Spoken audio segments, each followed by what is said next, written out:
مسؤول عن احدى المواقع. كابتن احمد اهلا بيك.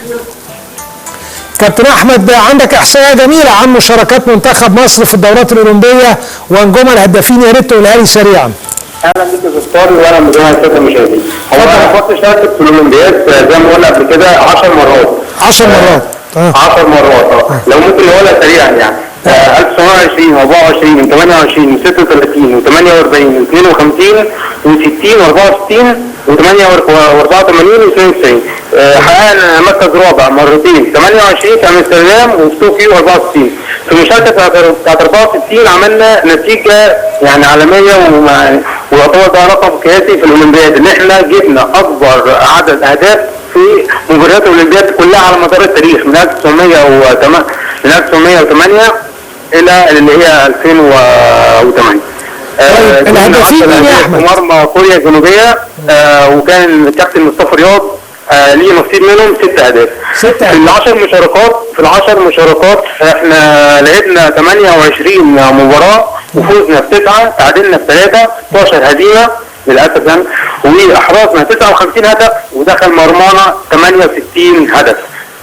29 لاعب هم اللي احرزوا 59، لكن اكثر اللاعبين اللي هم كان ليهم نصيب ان هم يحرزوا في الاولمبياد طبعا الكابتن مصطفى رياض، ودي كان من مشاركه واحده سنه 64 لما خدنا مركز رابع، جاب 8 اهداف. وبعد كده الكابتن علي محمد رياض 4 اهداف، وكابتن مختار التتش 4 اهداف، وكابتن الفناجيلي وكابتن رفعت عطيه 3 اهداف. وهدفين لكل من بدر عبد الفتاح ومحمد شاهين وسمير وسيد ابو عزرا وحسين حجازي وابراهيم يكن وعماد سليمان وهادي خشبه. طيب انا عايز اسالك يا احمد، انطباعك بقى كمصري وكاعلامي، بتشوف ان مصر عندها حظوظ ان هي ممكن تعمل نتيجه ايجابيه مع البرازيل، ولا صعب في وجود الاسماء الكبيره اللي موجوده؟ هو احنا لازم لما نشوف نتكلم مشاركه مصر في الاولمبياد ما نفكرش على ماتش البرازيل بس، لان ماتش البرازيل مش هو الاولمبياد. الاولمبياد عدد ماتشات بتوصلك ان انت تاخد مركز او لا قدر الله تطلع بهزيمه، يعني انت ممكن تطلع ثاني وبعد كده تلاعب فريق مصنف تصنيف متوسط فتاخده باسلوب اللي هو المصري اللي هو تستهوي بالفريق وبعد كده تطلع بهزيمه غير مشرفه، زي ما خسرنا كاس العالم عندنا في القاهره في 2009 خسرنا من كوستاريكا.